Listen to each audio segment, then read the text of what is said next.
আজ সকালে আমি পৌরসভার একজন স্টাফ, আমি পৌরসভার কাজে গিয়েছিলাম। নির্মল সাথী, আমি 17 নম্বরে কাজ করি। তে ওই যে পৌরসভা থেকে আমাকে কিছু বার্ধক্য ভাতার আপডেট করার জন্য কাজ দিয়েছে, সেগুলো করছিলাম। সেই কাজটার জন্য আমাকে অফিসে ডাকলো আমানুল্লাহ শেখ, ডেকে একটা সিটে ওই নির্মল বন্ধুদের প্রেজেন্টে আমাকে সই করতে বলছিল। আমি বললাম যে আমি এখন সই করবো না, যদি আলমগীর স্যার বলে পৌরসভা থেকে আমি করব, তার আগে না। তখন আমাকে বেধড়ক মায়ের। সইটা কিসের জন্য করতে বলছে? সইটা প্রেজেন্ট খাতা, মানে বন্ধুরা আছে, ওই সইটা করতে বলছে আমাকে। আমি বলেছি আলমগীর স্যার আমাকে বললে কার করবো, তো সই করবি না বললে আমাকে এই মায়ের। আলমগীর স্যার বলতে কি? আলমগীর স্যার পৌরসভার স্টাফ, আমাদের সিনিয়র, আমার উপরে। আপনি সই করলে অথবা না করলে কি ওই কাগজের কি সমস্যা? প্রেজেন্ট খাতা, প্রতিদিন প্রেজেন্ট খাতা, কে আসলো না। ও আমি বলছি যে এখানে তো আসেন অনেকজন, আমি কেন সই করবো? কাজ না করলে মানে প্রেজেন্ট তোলার জন্য আমাকে মারতে মারতে আপনার অফিসে একদম আমি গড়গড় পেতে আমাকে ছাড়েন। এ দেখেন রক্ত, এ দেখেন এখানে খাম, রড দিয়ে মেরেছে, হাতে আরও কিছু ছিল, আগ্নেয়াস্ত্র আমি দেখিনি। আমি একলাই তো, ওরা 3 জন ছিল।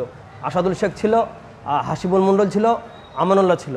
ওখান থেকে ওরা দেখতে পায় মাজদুলের মা, এখানে খবর দেয় বাড়িতে মাজদুলকে। তখন মাজদুল আসে, মেমা সরার চেষ্টা করে। মাজদুল সব জানে, মাজদুল ইন্ধনই সব হয়েছে, সব হয়েছে। এর আগে আমাকে হুমকি দিয়েছিল, একটা মেসেজ দিয়েছিল। মাজদুল কাউন্সিলর,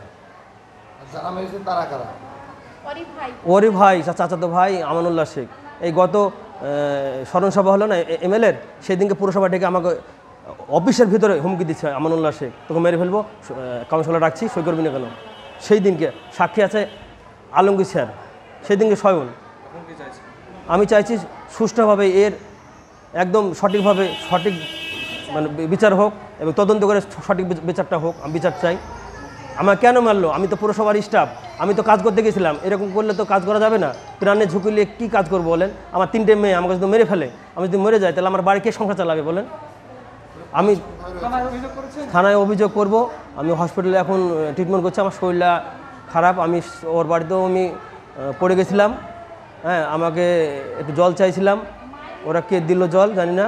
হ্যাঁ, মীমাংসা করার চেষ্টা করলো। আমি বললাম মীমাংসা না, আমি হসপিটালে যাব, তাই এসেছি।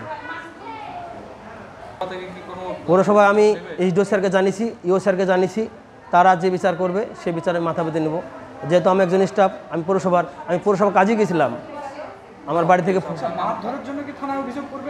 হ্যাঁ করবো, অবশ্যই করবো, কেন করবো না। হ্যাঁ, অন ডিউটি অফিস থেকে মারলো। আমি ডিউটিতে ছিলাম। সাক্ষী আছে, ওই বুথ সভাপতি অলিউল্লাহ মণ্ডল, ভাতছালা বাড়ি, ওর বাড়িতে প্রথম গিয়েছিলাম, ওখান থেকে আমার ডাকে। আমার নাম MD জাহাঙ্গীর আলম। কর্মী জাহাঙ্গীর শেখ, তার অভিযোগ যে তিনি ডিউটি অবস্থায় তাকে মারধর করা হয়েছে, কিন্তু যারা মারধর করা হয়েছে আপনার ইন্ধনেই নাকি মারধর করা হয়েছে, এরকম একটা অভিযোগ করছে। কি বিষয়টা বলুন। অ্যাকচুয়ালি আমি যতটুকু জানি বলতে যদি অভিযোগ করে থাকে হয়তো আমার সামনে বলতে হবে। কিন্তু আমি সকালে ঘুমাচ্ছিলাম, মা আমাকে বললো যে অফিসে একটু ঝামেলা হচ্ছে, উঠো তাড়াতাড়ি। আমি উঠে স্নান করে নামলাম, দিয়ে শুনছি এরকম জাহাঙ্গীরের সঙ্গে ওনাদেরই পৌরসভার স্টাফ ধস্তাধস্তি হয়েছে। আমি বিষয়ে জানলাম যে জাহাঙ্গীর এক বউ আছে, সামিয়া খাতুন, ও পৌরসভার ডিউটি না করে টাকা দিল প্রত্যেক মাসে।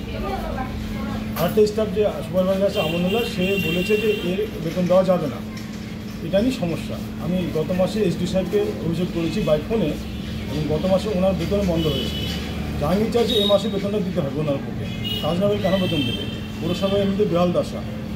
ওরা ওদের সমস্যাটা পৌর কর্মীদের মধ্যেই সমস্যা ওদের সঙ্গে।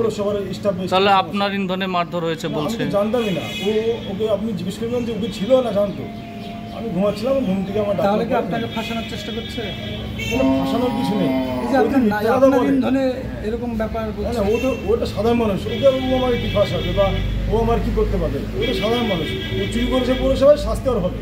আমি SDO স্যার সকালে ফোন করেছিল, আমি বলেছি আপনি বিচার করুন, ব্যবস্থা করুন, ওই সময় বলে দিয়েছি। আপনার নাম পরিচয়? মাজিদুল শেখ, আমি প্রাক্তন কাউন্সিলর।